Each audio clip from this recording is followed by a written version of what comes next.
In March 2009, a north wind pushed dust across the Heartland Ag Equipment lot outside Hastings, and 61-year-old Bo Jordan parked a 1989 Chevrolet K2500 beside three polished diesel pickups with dealer plates and chrome wheels.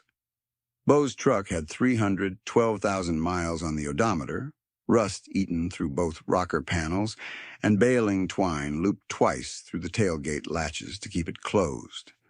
He stepped out in patched overalls, risoled boots dark with old grease, and a faded seed cap whose logo had almost disappeared. Trent Malloy, the sales manager, saw him from the office window, smiled at a customer in a pressed jacket, and laughed before Bo had reached the door. It was not a polite laugh. It was a conclusion delivered early. Trent looked exactly like the lot he ran, clean-lined and financed. Crisp branded shirt, spotless work boots, new half-ton truck parked where customers could see it. He greeted Bo with practiced speed and asked whether he was hunting used filters or something in your price range. Bo did not answer the tone. He set a handwritten list on the counter, asked for hydraulic hose ends, 2 cutting edges, and 6 shear bolts, then waited while Trent scanned numbers and paused at Bo's clothing again. The invoice came to $842.17. Bo paid with a debit card tied to an operating account that carried no liens, no revolving credit balance, and no notes against equipment. What Trent saw was patched fabric and rust. What the county books showed was different arithmetic. 1,180 acres owned debt-free, another 420 rented on steady terms, and not one financed implement purchase since 1987. Bo's household spending had averaged $18,420 a year over the previous 5 years. Machinery repairs averaged $11,200. Crop insurance premiums were paid in full each spring, never monthly.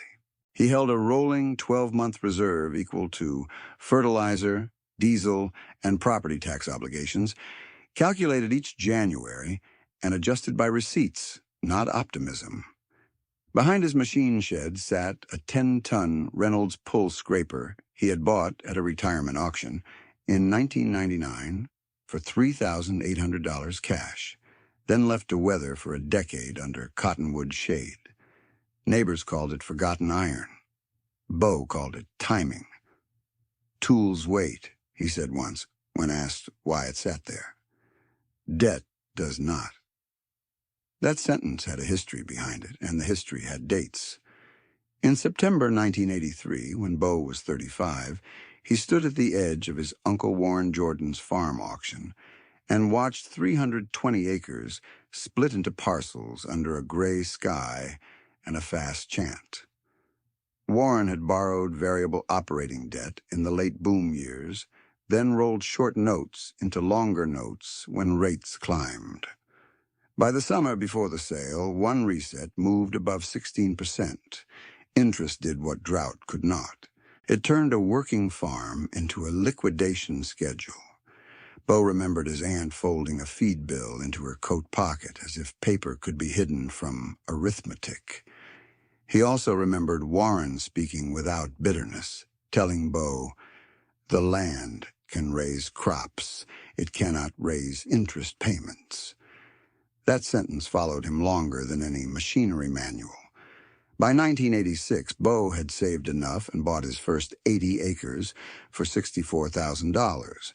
He put 40% down, $25,600, from custom haying, feeder calf sales, and 5 years of wages from winter welding work in town. The remaining $38,400 carried at 9.1%. The scheduled amortization ran 15 years. He paid it in 6. He did it by treating principal reduction as the first crop expense, not the last.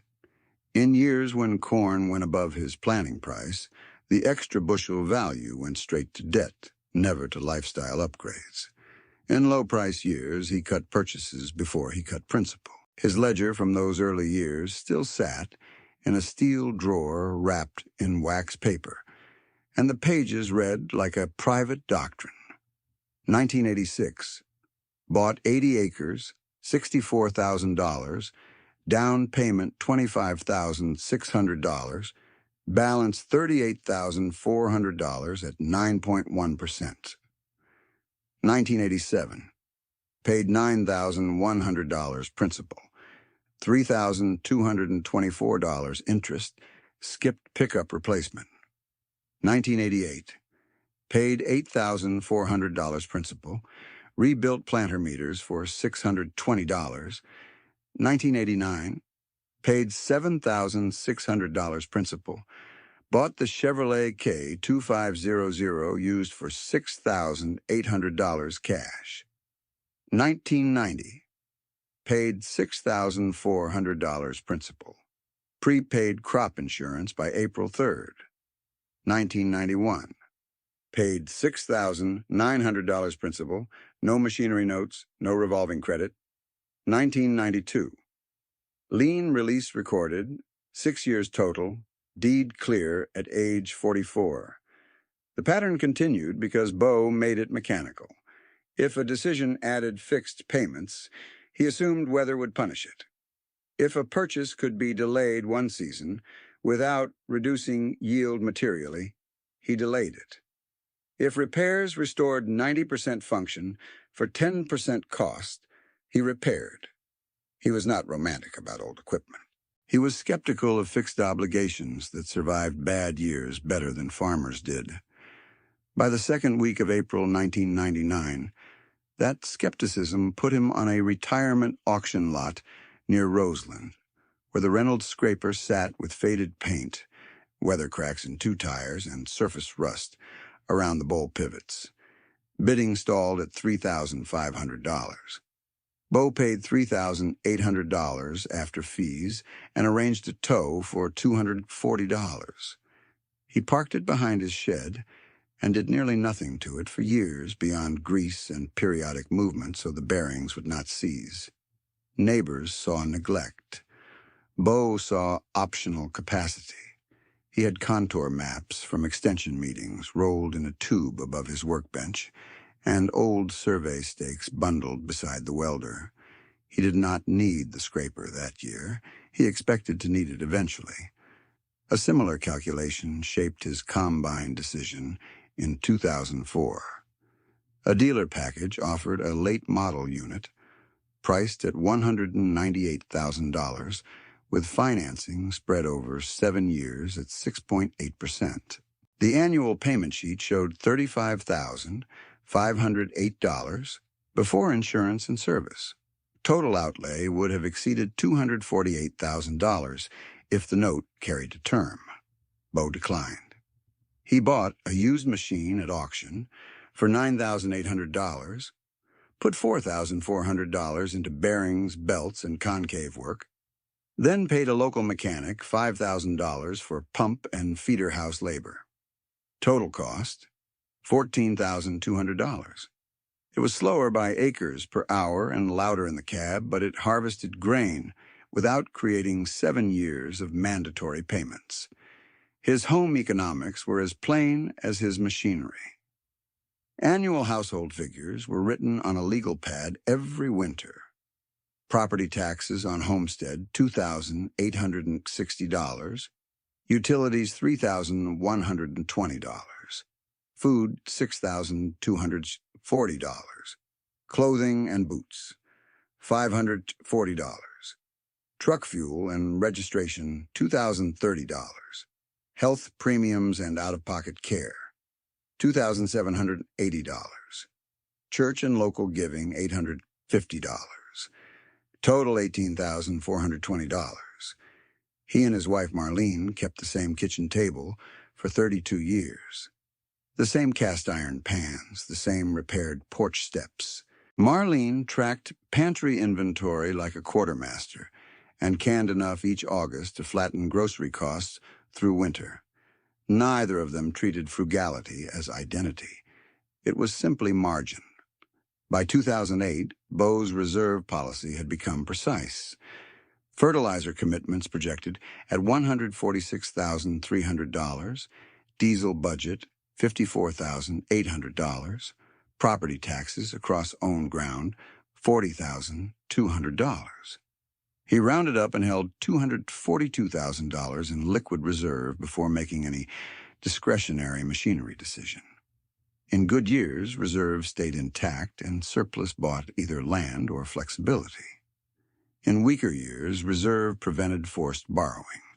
This was the unglamorous center of his system. He did not gamble on average conditions. He budgeted for strain. Bo later marked that old scraper behind his shed and that rule about tools and debt as the pivot. Because what looked like delay in 2009 became the move that kept multiple families farming. By early May 2010, water allocation pressure in the Little Blue Basin tightened again, and everybody around Adams County began talking about pumping hours the way they had once talked about rainfall. Bo spread contour maps on the kitchen table under a yellow light, set old survey stakes in sorted bundles, and ran pencil arithmetic across legal pads already softened at the corners. He priced a staged regrade plan for 640 acres using what he had: dormant scraper, hired dozer time when needed, his own labor, paid diesel. Estimated out-of-pocket total, $48,750. He circled the number once, not twice, and placed the pencil down. Outside, the 1989 truck sat where it always sat, rust and twine and all. Behind the machine shed, the 10-ton scraper waited in weeds, scarred but intact, like a tool that had understood the assignment long before anyone else did. Marlene reached across the kitchen table, pulled the contour map flat with both palms, and set Bo's old brass calculator beside the legal pad where he had circled $48,750. The yellow light above them hummed softly. Outside the window, the cottonwoods leaned in a steady south wind, and the scraper sat half-hidden beyond the machine shed, rust-red against new green weeds. At 7:18 the next morning, Trent Malloy turned into their yard in a black 2010 crew cab pickup with dealer plates, polished wheels, and a windshield decal that read Precision Performance Program. He parked 3 spaces from the porch, as if distance itself could make a point. Bo stepped out in the same patched overalls and the same faded cap, wiped his hands on a shop towel, and waited by the steps while Trent unfolded glossy payment sheets from a leather folder that looked newer than most of Bo's tools. "I can put you in a full package by next week," Trent said. "Scraper, GPS grade control, subscription correction, service contract, and priority parts access. Total is $286,000, 7 years, 7.4%. Annual payment, $51,864. You will make it back in efficiency." Bo took the sheet, read every line, and passed it to Marlene without comment. Trent kept talking, confidence sharpened by habit, by polished inventory, by years spent telling cautious farmers they were being left behind. "Old iron costs you hidden money," he said. "Breakdowns, uneven pulls, fuel waste. You cannot save your way through structural inefficiency." Bo looked toward the shed. "I can measure what I spend." Trent smiled, quick and dismissive. "You can measure what you see." That was the hook again, only this time the numbers were larger and the stakes were tighter. Trent saw a rusty truck with baling twine on the tailgate, a 62-year-old farmer in mended clothes, and a yard without any sign of financed shine. He did not see a man who had not carried equipment debt since the 1980s. He did not see reserve policy, hand-kept ledgers, or a household budget built to survive bad years without panic. The arithmetic was where the story turned in Adams County, not in Trent's showroom promises. In Bo's ledger, every hour and every gallon had a place, and that was the only language he trusted when stakes tightened. Bo invited Trent inside, not to negotiate, but to make the refusal plain. He set Trent's projection beside his own cost stack. Bo's column listed cutting edges $1,260, hydraulic rebuild kit $940, two used implement tires $1,700, machine shop work on hitch pivot $680, and estimated diesel for first phase $9,300. He had penciled in hired dozer support for critical cuts at $125 an hour, capped at 120 hours for $15,000. Add contingency $5,000. Total $48,750 for 640 acres in stages. No note. No annual payment schedule. No mandatory service plan. Trent tapped Bo's sheet. This is slow. Bo nodded once. Slow is paid for. By the first week of June, he had the scraper pulled into the yard on cribbing blocks, bowl lifted, pins driven out with a sledge he had rehandled twice. He did not romanticize the work. The first pivot bushing fought him for 2 hours. One brake line on the tractor split during test pull. A thunderstorm dropped 2 inches and delayed staking for 3 days. Each delay went into the ledger. Each expense did too. Old iron was not free, it was controllable. The roots of that control ran deeper than one machine. After Warren Jordan's auction in 1983, Bo spent 6 winters asking older farmers one narrow question. What payment did you regret most? The answers repeated with painful consistency. Notes taken at high prices. Variable rates accepted in hopeful years. Equipment upgraded on projected yield instead of guaranteed margin. He learned another lesson from Glenn Harrow, a welder farmer south of Juniata, who hired Bo during frozen months when fieldwork slowed. Glenn paid by the hour, cash on Fridays, and once loaned Bo a torch set with a single condition. Bring it back working.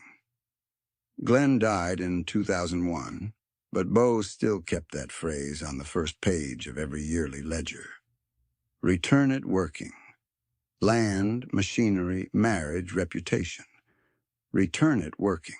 His financial history reads like repetition until you calculate what repetition compounds into. 1993.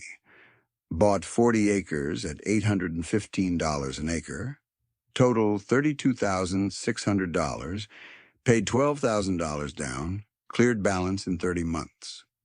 1994, rebuilt grain truck engine for $2,700 instead of replacing truck for $29,000 financed. 1996, added 120 rented acres, negotiated 3-year fixed cash rent at $82 an acre, paid on date every year.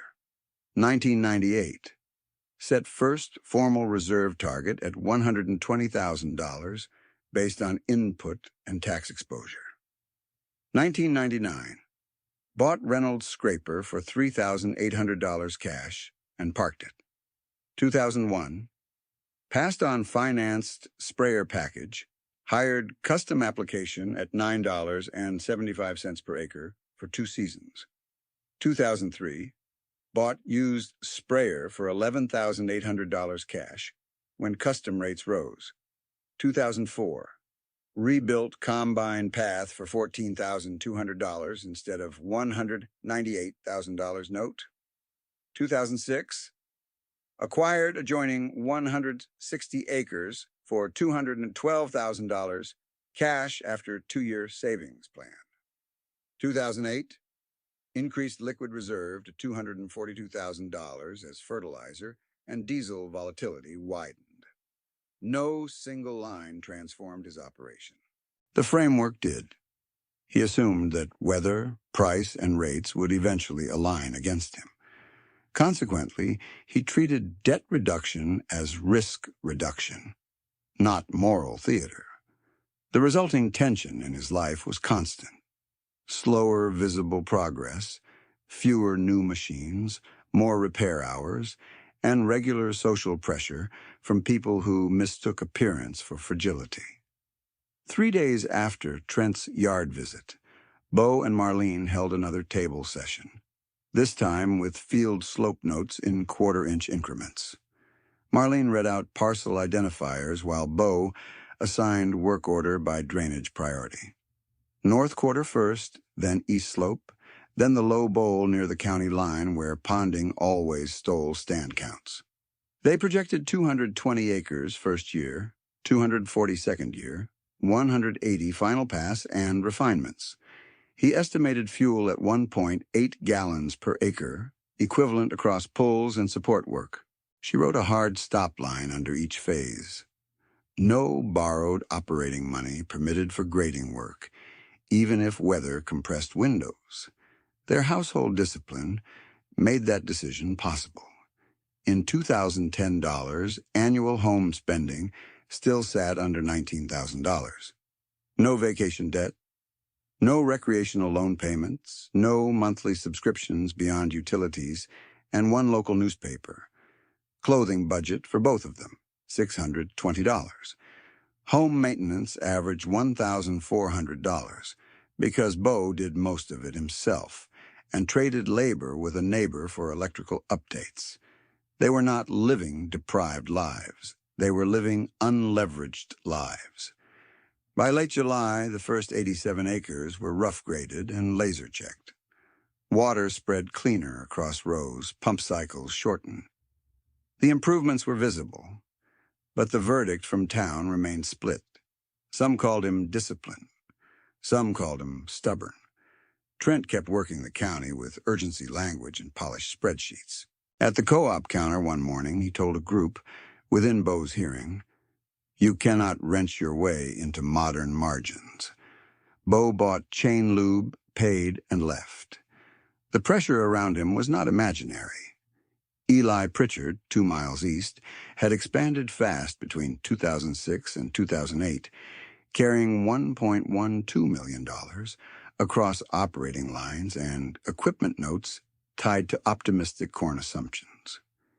Eli was a careful manager, not reckless, but the stack was unforgiving when water limits and input costs moved together. Dale and Nora Kimball had refinanced twice to hold 2 late-model tractors and a financed planter, trying to protect timeliness on 910 acres. Their remaining obligations by 2012 stood at roughly $780,000, and each reset narrowed breathing room. Luis Ortega, running cattle and row crop on leased ground, signed short-term notes at rates that looked manageable for one season and punishing by the 3rd renewal.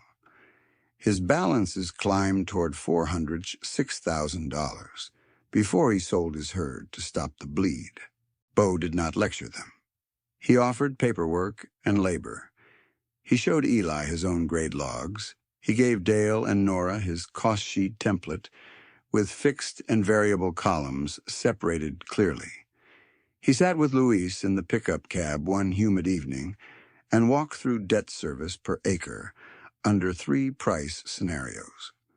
If corn fell below a threshold, debt payments consumed the buffer that should have covered weather error. Arithmetic stripped emotion from hard choices.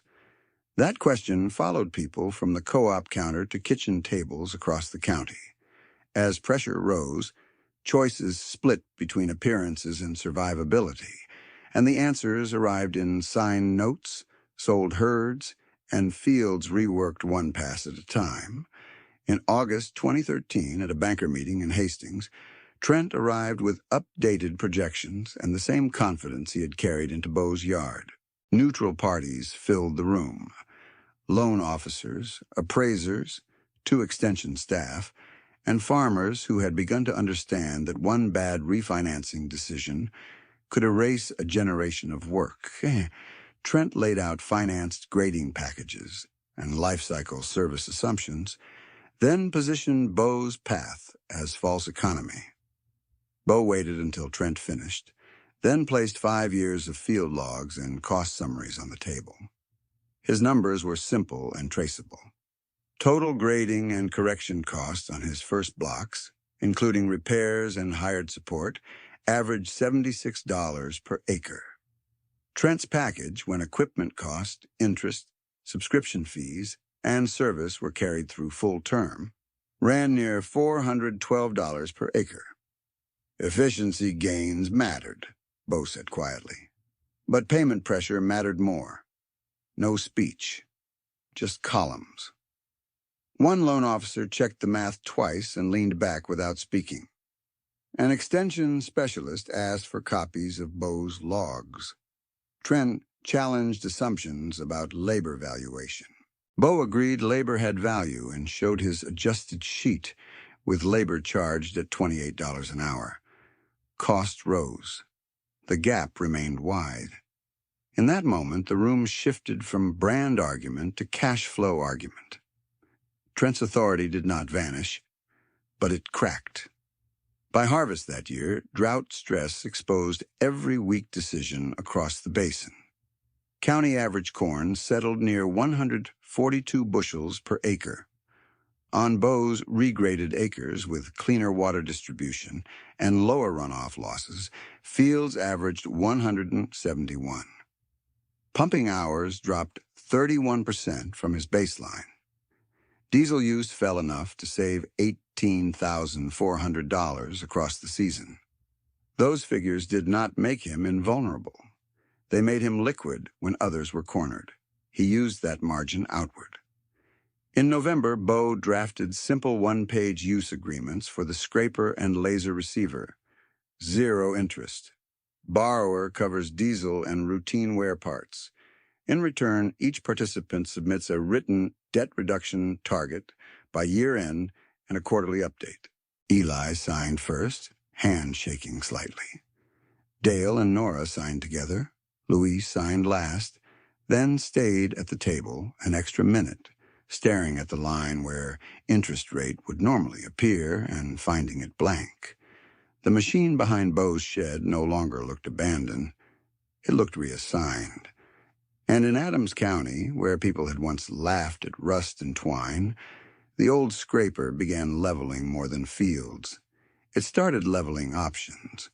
Through the winter that followed, Bo treated those new signatures the way he treated every acre and every invoice, as a system that had to survive stress. He and Marlene cleared one wall in the mudroom and pinned 4 clipboards by name: Jordan, Pritchard, Kimball, Ortega. Each clipboard carried the same 3 columns: acres targeted, diesel used, debt retired. No speeches, no motivational language, just numbers updated every Saturday night after supper. By the last week of December 2013, Bo had finished 640 acres on his own ground at a recorded all-in cost of $48,642, including the overrun on 1 hydraulic cylinder and 2 extra dozer shifts after a washout. That put his realized cost at $76 per acre, almost exactly where his kitchen table estimate had landed 3 years earlier. The dealer package he had declined remained $412 per acre when full-term costs were counted. On 640 acres, the gap was $215,040. That difference did not sit on paper. It stayed in Bo's control as cash. By mid-January 2014, he opened 30 years of ledgers for Eli, Dale, Nora, and Luis at the same kitchen table where the first contour maps had been flattened. He showed them progression the way an agronomist shows soil profile, layer by layer. 1986, 80 acres bought for $64,000, debt gone in 6 years. 1993, 40 acres at $32,600, paid in 30 months. 1995, 120 acres from an estate sale at $108,000 cash after 2 harvests and 3 winters of welding income. 1997, 160 acres at $154,400, half paid at closing and half cleared in 41 months. 2000, 200 acres at $242,000 after a low-bid private offer when 2 investors walked. 2003, 160 acres at $176,000 during a dry spring when financing tightened. 2006, the adjoining 160 acres at $212,000 already in the record.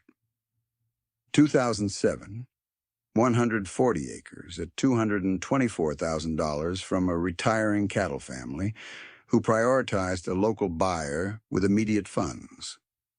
2008, final 120 acres at $258,000, paid by wire from accumulated reserve and post-harvest grain sales. Total owned ground reached 1,180 acres without carrying long-term machinery notes, without variable debt resets, and without a single year where the household spending outran planning. He did not present those years as genius. He presented them as repetition. In years when corn averaged above planning price, he split surplus 3 ways with fixed percentages: 45% to reserve, 35% to land or permanent improvements, 20% to taxes and deferred repairs. In thin years, reserve absorbed input volatility, and he froze expansion completely.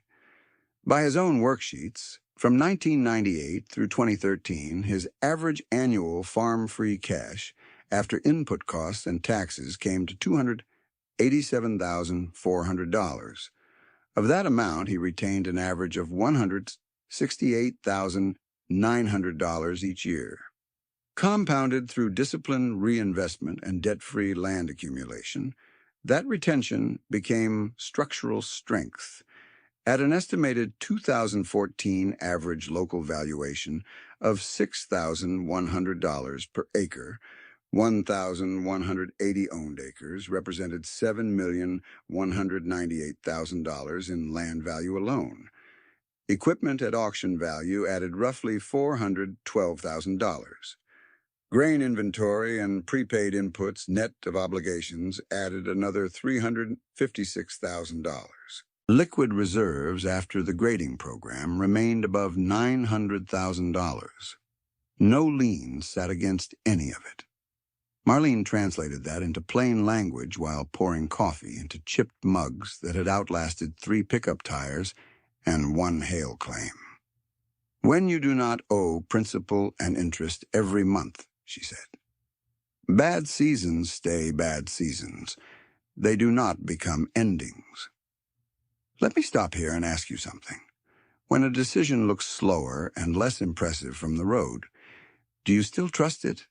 If the arithmetic keeps proving it safer year after year, that question sat on that table longer than the coffee did, and then the conversation returned to acres, fuel, and payment pressure. By the first week of March 2014, contrast across the county was no longer theoretical. Eli Pritchard had entered 2011 with a debt stack that looked manageable under high price assumptions: $640,000 on land note restructures, $310,000 in machinery paper, and $170,000 operating carryover, total $1.12 million. His blended effective rate started near 6.3%, but stepped higher as short renewals rolled into tighter terms. By 2013, his weighted cost was 8.1%. Annual debt service crossed $167,000 before family living, seed, fertilizer, and labor. Eli was not careless. He tracked yield maps carefully and negotiated input discounts harder than most. The problem was structural. When water restrictions clipped output and prices softened, fixed payments consume flexibility first, then sleep, then options. Dale and Nora Kimball carried a different version of the same pressure. They had scaled fast to protect timing windows on 910 acres, financing 2 late-model tractors, a planter, and a grain cart package because delayed planning had burned them in 2 earlier springs. Their total financed equipment and refinanced operating obligations stood at approximately $780,000 by 2012. One tractor note alone required $2,860 per month. The planter note added $1,430. Insurance and service contracts were bundled into annual obligations that looked tidy on dealership paper and relentless in a drought year. They refinanced twice, each time extending maturity and lowering immediate monthly strain, and each time increasing total interest paid over life. By the time Chapter 12 became necessary, they were exhausted, embarrassed, and still deeply committed to farming if they could find a way back without payment traps. Luis Ortega's path was the most painful because it came from trying to preserve both cattle and crop cash flow at the same time. He signed short-term notes that started near 9.4% and climbed with each rollover and fee adjustment. Feed spikes, lower calf prices, and irrigation limits collided in sequence. His total owed rose toward $406,000, and to prevent deeper loss, he sold his herd, moved to hourly work in town, and kept only enough rented acreage to stay connected to the land. No one in Bo's circle treated that as failure of character. It was the outcome of non-trivial trade-offs made under pressure, while rates, water, and commodity prices all moved against him. 3 days after a March windstorm tore tin from an older shed on the Kimball place, Bo met Dale and Nora in their shop and ran one comparison on a yellow pad. If they replaced one financed tractor with a maintained older unit and redirected the avoided payment, they could cut annual fixed outflow by $34,320. Over 5 years, even with $12,000 per year in added maintenance, net cash relief would still exceed $111,600. Dale stared at the numbers for a long moment and said only, "That is breathing room." Nora nodded, then asked for the same clipboard template Marlene had made for the Jordan Wall. By late June 2014, the crisis stopped being discussed as if it belonged only to individual management style. Corn that had traded high 2 seasons earlier compressed toward the mid-$3 range. Local cash bids around Hastings moved near levels that punished leveraged operations once basis and transport were subtracted. Diesel averaged high enough that every extra pumping hour mattered. Fertilizer contracts signed in stronger years remained expensive relative to output prices. At the same time, Little Blue Basin restrictions did not ease. Water remained allocated, not assumed. The prevailing consensus among lenders shifted from growth lending to risk containment, which meant renewals came with tougher covenants, larger collateral demands, and less patience for one more weather setback. Bo's numbers under the same conditions were not glamorous, but they were durable. Regraded fields had already cut pumping hours by 31% against his pre-project baseline. In 2014, that translated into approximately 5,080 fewer diesel gallons at an average delivered cost near $3.62, a direct fuel reduction of roughly $18,390, matching his prior estimate with narrow variance. More importantly, the flatter water profile held stand consistency on marginal sections that had historically drowned or dried unevenly. His irrigated corn average stayed at 171 bushels per acre, while county average sat near 142 in the same dry pattern. On 640 acres, That 29 bushels spread represented 18,560 additional bushels. At a conservative $3.55 cash price, gross revenue difference reached $65,888 before drying and handling.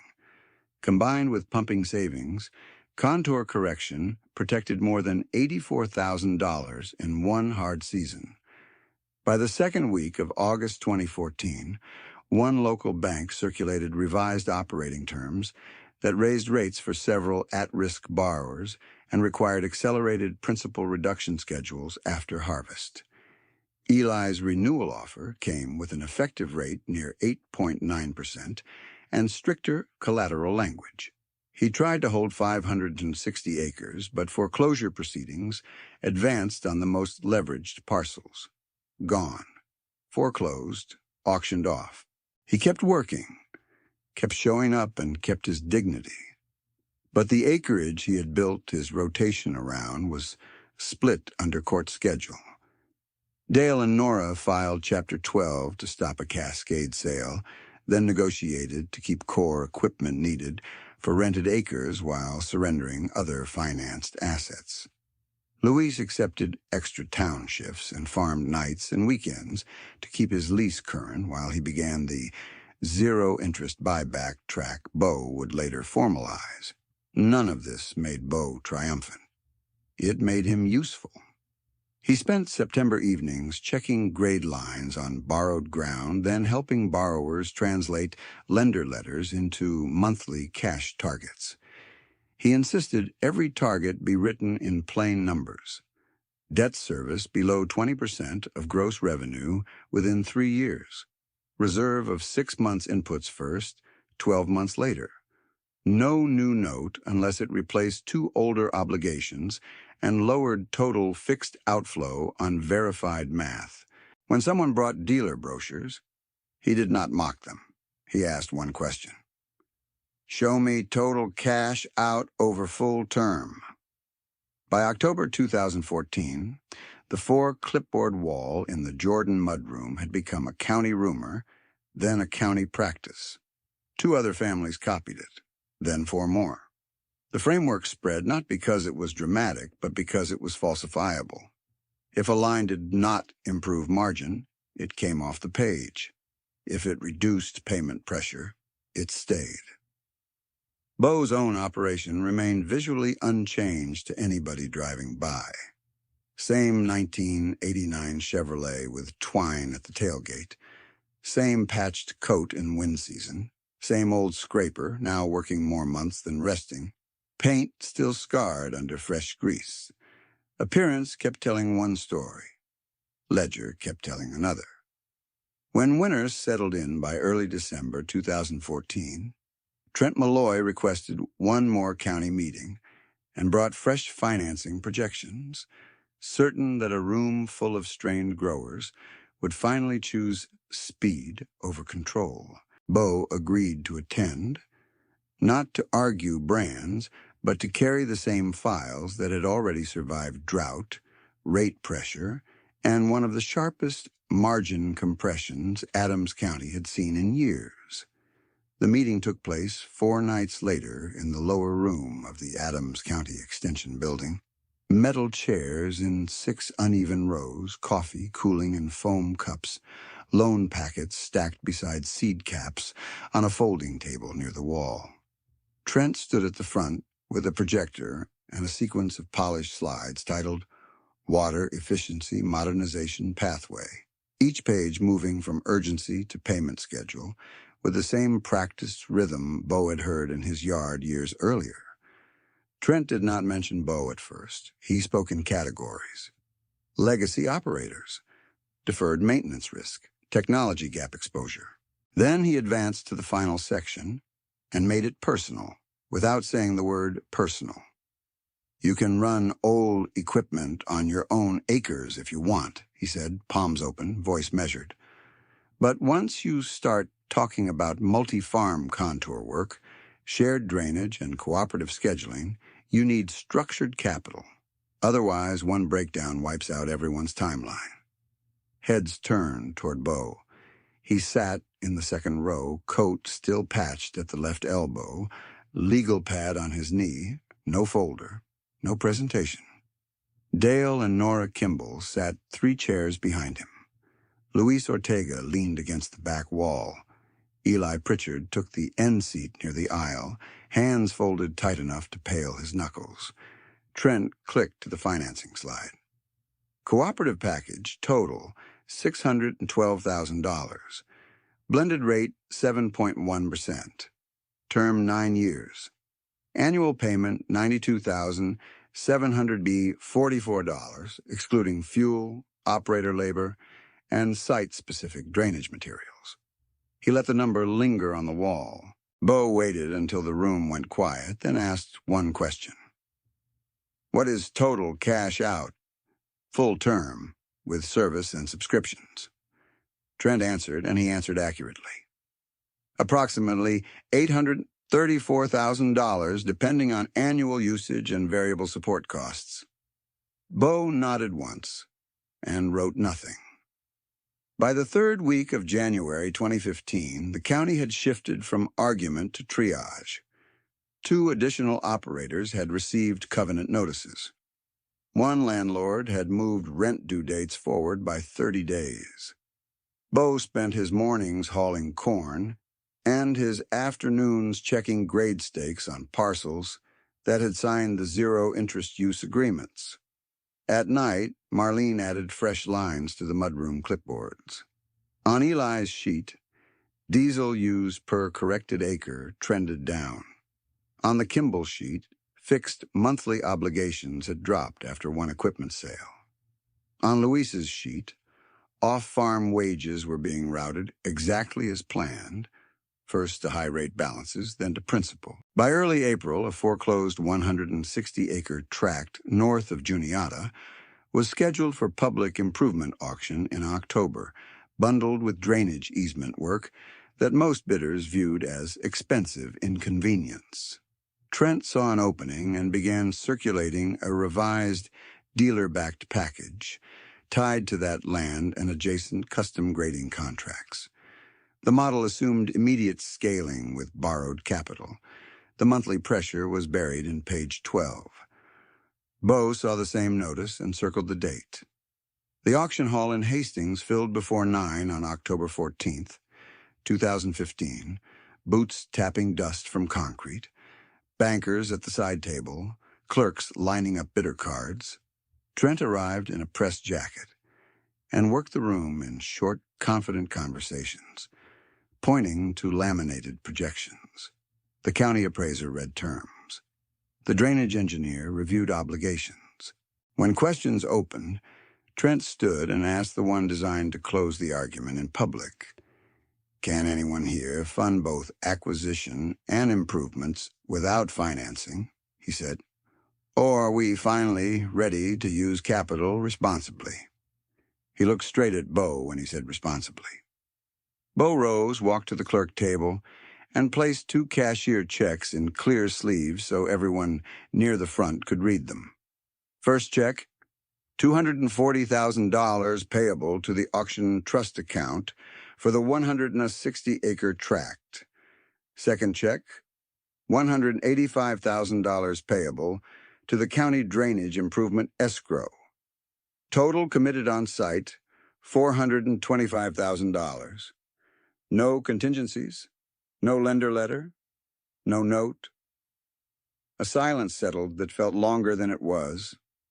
The clerk verified routing numbers, stamped both receipts, and handed copies to the auctioneer. Trent stepped away from his row, asked permission to use the side phone, and called the bank branch manager whose name sat on Bo's receipt. 3 people close enough to hear caught his side of the exchange. Yes, this is Trent Malloy at the county sale. I need confirmation these instruments are backed. Yes, both. Understood.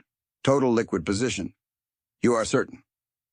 He hung up, returned to his seat without looking at anyone for a full 10 seconds, then said quietly, Funds verified. The manager had given him the number because Bo had signed a release at the table when verification became part of sale procedure. Operating and reserve balances across Jordan accounts, $2.84 million liquid. No liens, no machinery paper, no revolving debt secured by land. The revelation did not produce applause. This county did not run that way. It produced recalculation. Men and women who had looked at rust and twine for years now looked at the same truck parked outside and understood they had been reading the wrong ledger. If you are learning something from this, pay close attention to what happened next, because the checks were not the point. The terms were the point. Bo filed transfer instructions that afternoon with language already drafted by his attorney and reviewed by the clerk in front of witnesses. For the 160 acres, beneficial resale rights were assigned at cost to Eli Pritchard's daughters, Hannah and Claire Pritchard, through a 6-year contract at 0 interest. Purchase base remained $240,000.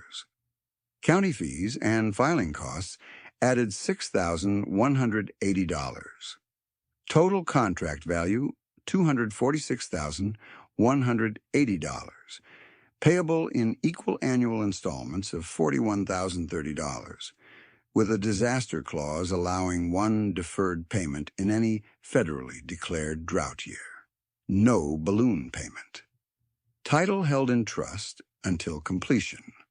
For the drainage escrow, Bo set terms that tied access to behavior, not promises. The $185,000 funded shared grade corrections, outlet stabilization, and culvert upgrades serving parcels operated by Luis and the Kimballs, plus 2 neighboring tracts. Participants paid only direct diesel and documented wear parts during active work windows. In return, each signed debt reduction covenants witnessed by their lender or accountant. If a participant added new non-essential equipment debt during the 3-year correction window, their access paused. It sounded strict. It was protective. Luis signed his lease-to-own contract before sundown in a side room with the same folding tables used for 4-H judging in spring. Contract amount for his targeted buyback acreage and allocated improvement share, $132,000 over 12 years, 0 interest, monthly equivalent, $916.67, with annual true-up after harvest so stronger years could retire principal faster. He brought a pay stub from town and 3 years of Schedule F records. Bo reviewed both, then pointed to one line. You can do this if payments stay first. Dale and Nora signed a separate operating framework 2 days later at Bo's kitchen table. It was not a gift transfer of land. It was a bridge. Bo advanced $48,000 for drainage and precision staking on 300 rented acres under a recoverable 0-interest note tied to yield bands, capped at 8 years, no penalty for early payoff. In exchange, the Kimballs agreed to carry no equipment note above $1,200 monthly combined, and to maintain a 6-month input reserve before any expansion. Nora asked if that cap was too restrictive. Marlene answered before Bo could. Caps preserve choices. By November, work crews were moving field to field with the Reynolds scraper at the center of rotation, repainted in places, scarred in others, still pulled by older horsepower that was maintained like flight equipment. Bo supervised first passes, but required each operator to log cut depth, haul distance, diesel burn, and moisture condition before and after correction. Paperwork looked tedious until spring pump reports arrived. Then the deeper arithmetic started proving why the structure mattered. 2015 correction cycle, 410 shared acres completed. Total direct project cost $96,340, including diesel, dozer hours, tile junction materials, and scraper maintenance. Equivalent dealer finance package estimate for comparable scope, $271,900 over term-adjusted cost assumptions. Immediate avoided fixed obligation, roughly $175,560. 2016 cycle, additional 380 acres. Direct cost, $88,410. Measured pumping hour reduction on corrected blocks, 24% average against 3-year baseline. Diesel savings across participating farms, $27,180 at then-current delivered prices. Combined corn yield variance versus nearby non-corrected comparables, plus 18 bushels per acre. 2017 cycle, 290 acres of refinements and outlet stabilization. Direct cost $52,260. Flooded out acreage incidents dropped from 47 documented acres in 2014 baselines to 11 acres. Prevented replant and stand loss expense estimated at $19,870. By the end of 2017, Eli's daughters had made 3 on-time annual payments, totaling $123,090 on their zero-interest contract, and reduced principal exactly as scheduled, despite one hail-affected season that triggered the deferred payment clause and shifted calendar dates without adding penalties. Eli, who had once lost 560 acres in foreclosure, now managed operations as contracted supervisor on the same 160 acres, headed back into his family line, salary fixed, no ownership confusion, no hidden fees. Luis made 36 consecutive payments on the 12-year track, then applied custom leveling income to principal and cut his remaining term by 20 months. His off-farm wages declined as farm cash flow stabilized. By ledger year close 2018, his debt service to gross ratio had dropped below 19%, down from levels that once exceeded 40% during rollover note years. The Kimballs used the $48,000 zero-interest bridge exactly as designed. They retired $18,000 by the close of 2018, maintained the equipment payment cap, and built reserve cash to $62,000 while renting 300 acres without adding new machinery notes. Dale still drove an older tractor with faded paint. Nora still checked moisture at dawn with a notebook and a thermos. Neither treated survival as defeat anymore. One line from Bo's legal pad became county shorthand by then. Gross margin first, payment pressure second, pride last. By February 2019, 3 local lenders had quietly adjusted advisory language for stressed operators, placing repair first and payment cap scenarios beside new equipment options instead of after them. Trent was no longer running farm sales for Heartland Ag. He had been reassigned after contract volume fell, and bundled high-interest packages drew scrutiny. Months later, he started selling used machinery independently, and, according to 2 producers who heard it directly, told them to price the repair path before signing any long-term note. The numbers had done what arguments never could. A rusting 10-ton scraper bought for $3,800 had become the center of a cooperative method that protected land, cut fixed obligations, and returned control to people who had nearly run out of options. Bo did not call it a movement, and he did not call it charity. He called it terms, and then he made sure the terms were survivable. By the second week of March 2019, the 4 clipboards in the Jordan mudroom had become 9. Bo and Marlene added 2 shelves for binders, 1 for contracts and 1 for field logs, and each binder carried the same sequence: baseline debt service, target ratio, reserve threshold, and quarterly verification signed by borrower and lender. The discipline looked plain until the outcomes started stacking. Eli Pritchard's file remained the most emotionally loaded in the room. The foreclosure had taken 560 acres from him, but it had not taken his operating discipline. Under the 6-year zero-interest contract, Hannah and Claire Pritchard made every scheduled annual installment on the 160-acre tract, including the deferred year adjustment clause that shifted timing without adding penalty. Their payments were mechanical and exact. $41,030 due each December, split between grain sale proceeds and off-season income.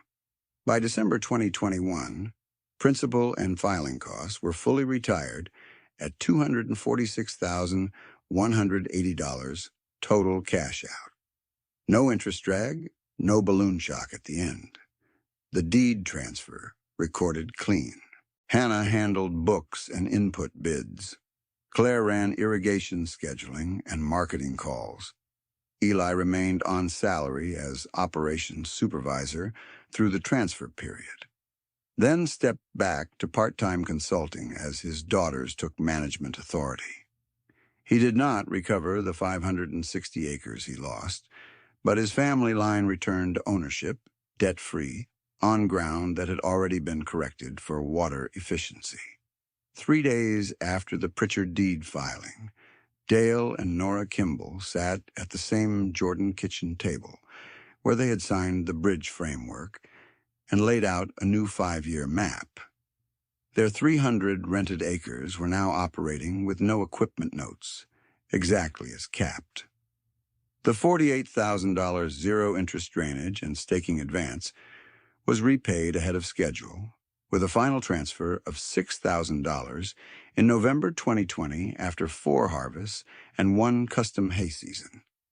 They kept the monthly equipment payment ceiling at 0, not because they could not finance, but because the model had restored control. By year-end 2021, their reserve account stood at $214,000, verified by statements they volunteered to share with younger operators who thought reserves were theoretical. Dale still ran an older tractor with faded fenders and a rebuilt transmission. Nora still tracked moisture before sunrise and made input decisions from handwritten sensitivity sheets that priced corn at pessimistic, base, and favorable bands before any purchase order was signed. Luis Ortega's trajectory moved slower, then faster, exactly as Bo had projected when he circled payment first on that side-room contract. The 12-year zero-interest lease-to-own path on his targeted acreage and improvement share carried a base obligation of $132,000, nominal monthly equivalent, $916.67, with annual true-up rights. Luis made 36 straight payments, then redirected custom leveling earnings into principal. In 2022, he closed the balance 3 years early. By harvest 2023, he was running 220 acres and a small but steady custom contour service that booked work from February through early June. His debt service to gross ratio, once above 40% during rollover note years, settled below 12%. He kept 1 day a week in town for stable cash and health coverage until his reserve reached 12 months of inputs, then phased out hourly shifts on his own terms. The multiplier effect became measurable enough that even skeptical lenders started citing it in credit committee notes. Bo formalized the structure in July 2020 as the Jordan Groundwork Fund with a $1.2 million endowment, held under local trusteeship with audited annual reporting. The grant side issued zero-interest soil and water awards capped at $25,000 per recipient, tied to documented reductions in fixed payment pressure rather than yield promises. The recoverable side issued revolving improvement advances with strict covenants and transparent amortization. Over the first 9 years of operation, 18 recipients completed programs through the fund's 2 tracks. Total direct grants and advances disbursed reached $1.638 million when recycled capital was counted. Documented debt service reduction across those 18 operations totaled $3.46 million, calculated as avoided interest, eliminated high-rate notes, and prevented refinancing costs under audited assumptions. One discipline tool, replicated with contracts, had multiplied far beyond a single farm. By late September 2020, the old Reynolds scraper had logged enough shared hours that Bo retired the original cutting edge and hung it on the machine shed wall with the date stamped in paint marker. He replaced it for $1,460 and logged the swap like any other line item. There was no ceremony, but people noticed. Trent Malloy noticed too, though from a different lane. After reassignment out of farm sales, he spent several months in inventory liquidation work at Heartland Ag, then left and started an independent used equipment brokerage between Hastings and Grand Island. His first year was uneven. Commission totals were lower than his dealership years, and he no longer had bundled service contracts to stabilize revenue. Yet the shift changed how he sold. He began leading with full-term cash-out sheets instead of monthly payment highlights. He started quoting repair pathways beside replacement options. When producers asked why his pitch had changed, he did not give speeches. Twice, to two different operators who later repeated it, he said the same sentence. Bo was right about payment pressure. He was not ruined, and he was not celebrated. He adapted, and adaptation was an honest ending. By the first week of February 2022, the Adams County Extension Office had quietly updated its winter workshop materials. New equipment sessions still existed, but every packet now included a mandatory page on fixed obligation stress testing under low price and restricted water scenarios. The extension specialist who had once asked Bo for copies of field logs now used anonymized versions in training modules. Loan officers began requesting reserve policy statements before approving expansion notes. None of that turned farming easy. It turned certain mistakes less automatic. Bo and Marlene kept living as they always had. Household spending rose with inflation, but stayed deliberately narrow, averaging $26,340 by 2024, with the same structure they had used for decades.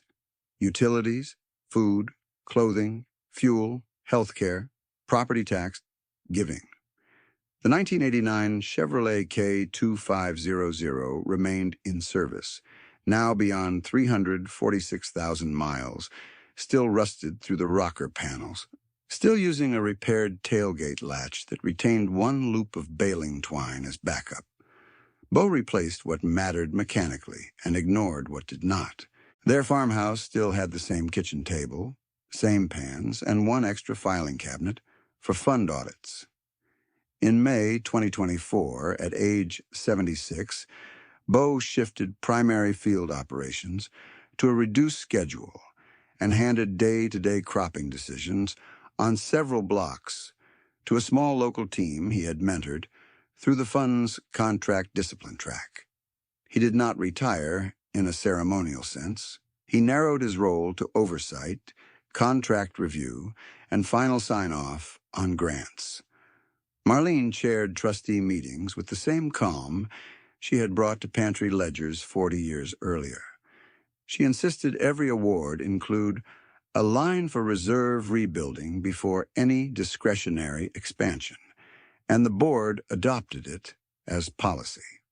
The roll call in Adams County became unusually clear for a story that started with misjudgment in a dealership lot. Bo Jordan was still on the farm, still debt-free, still writing short notes in margins. Marlene Jordan was still at the table, still balancing practicality and generosity.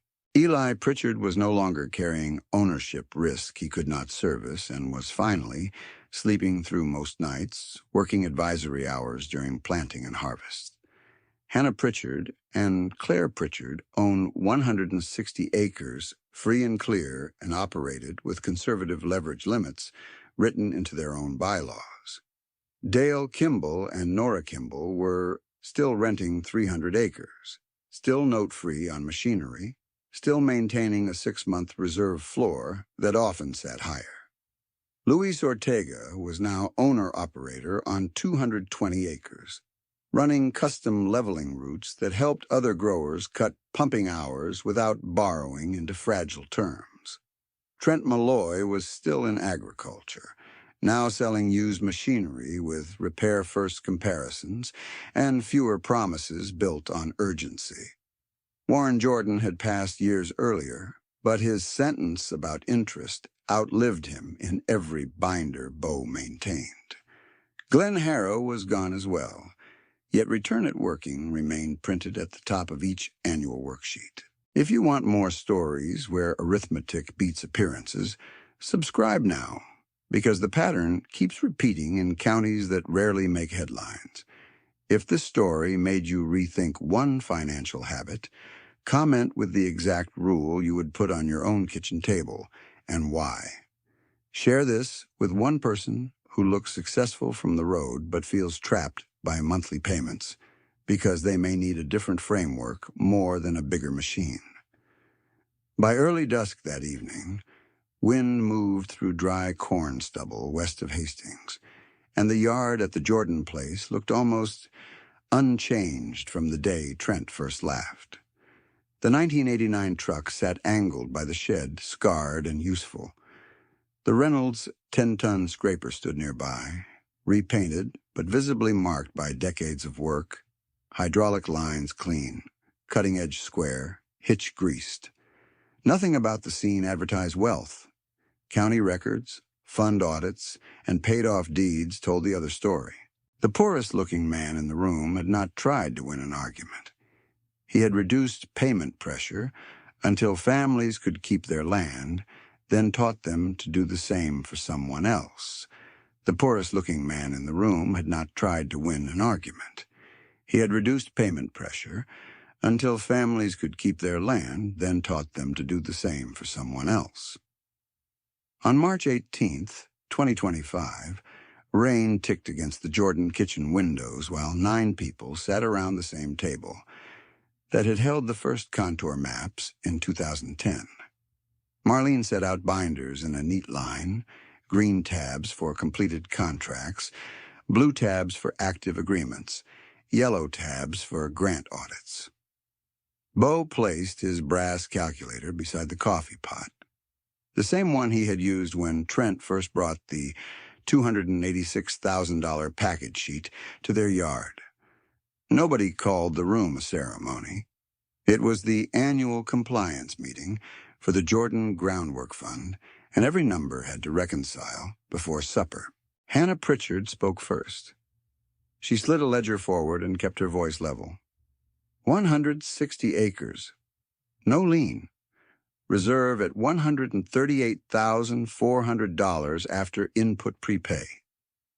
Claire added irrigation data from her phone printouts, showing pumping hours down another 9% after 2 minor grade refinements completed with Luis's crew.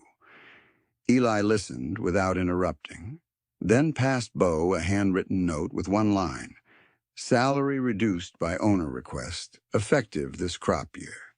He had asked his daughters to pay him less because they no longer needed his full-time oversight, and he wanted the operation to retain margin. Bo read it, nodded once, and clipped it into the Pritchard binder. Dale and Nora Kimball arrived with 2 envelopes. One held their quarterly statement showing $226,730 in liquid reserve, up from the $214,000 verified in 2021. The other held a check for $5,000 payable to the Groundwork Fund. Nora put it on the table and said, "Use this for somebody at the beginning, not for us." Dale followed with their machinery line item sheet. 0 notes, 0 leases, maintenance budget $18,400, all paid. Their rented 300 acres remained the same footprint, but their stress profile had changed completely. They had refused 3 dealer promotions in the prior 12 months, each one affordable on paper and destabilizing in dry years. Luis came in last, boots wet, cap brim dark with rain. He set down 2 documents. Completed buyback release recorded in 2022 and his current custom leveling schedule. For spring 2025, already 71% booked. He now ran 220 acres of his own and averaged 940 custom acres a season using a hybrid of his equipment and shared tools through fund agreements. He had no term debt beyond 1 short truck note. He was retiring in 10 months. Then he placed a small metal bracket on the table, cleaned and wrapped in shop rag. It was the original laser receiver mount from Bo's first grading setup, replaced during a winter rebuild. "I kept it," he said. "Thought it belonged back here." Bo turned it over in his hands, then put it with the retired cutting-edge records in the yellow audit box. Marlene read the fund totals aloud after lunch. Endowment principal remained $1.2 million.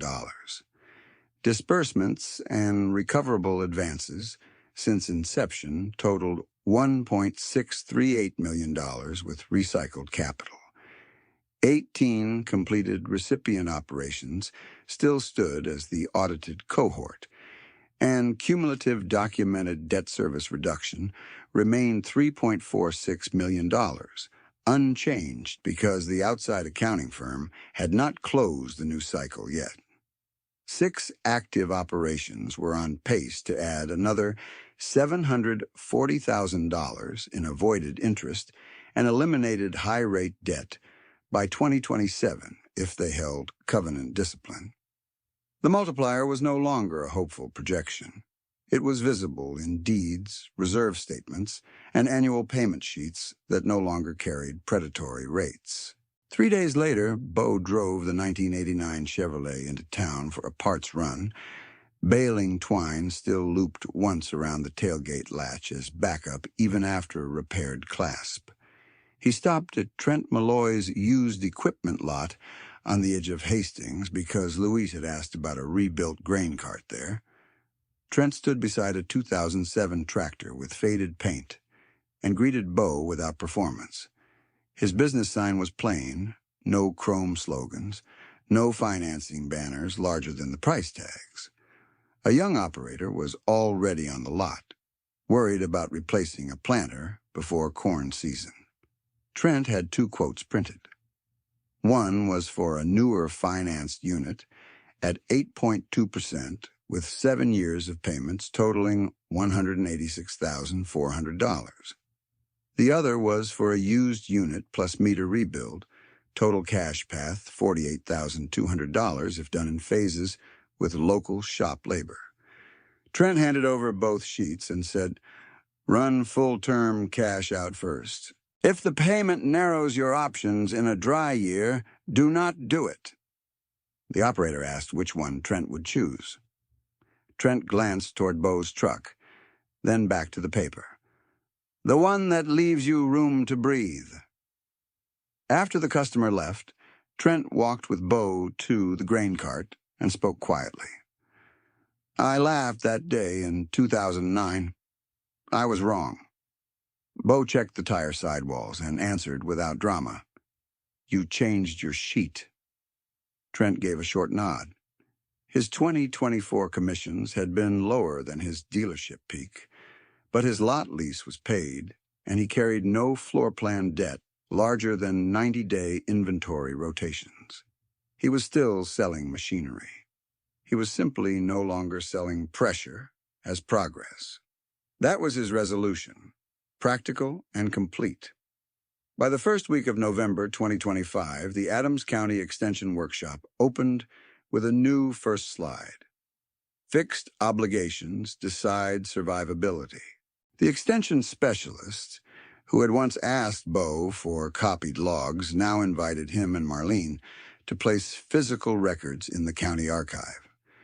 Bo brought the wax paper-wrapped ledgers dating to 1986, the original contour maps with coffee rings at the corners, and the bundle of old survey stakes tagged by field block.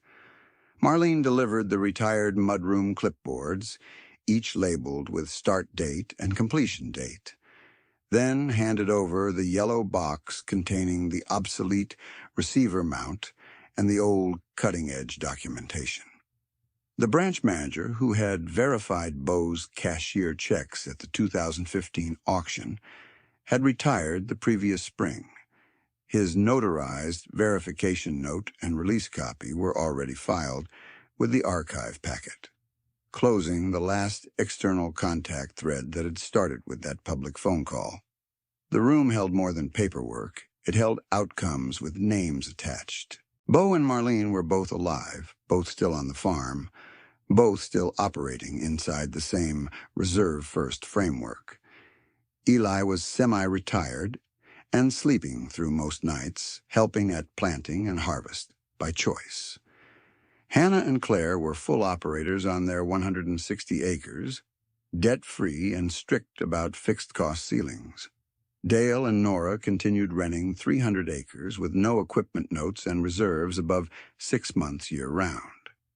Luis was owner-operator on 220 acres and had hired his first full-time employee for custom leveling, paid hourly with no deferred wage promises.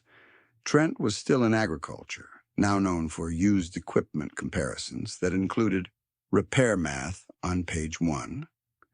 Participating farms were now meeting Little Blue Basin allocation limits through completed contour and drainage corrections without emergency borrowing.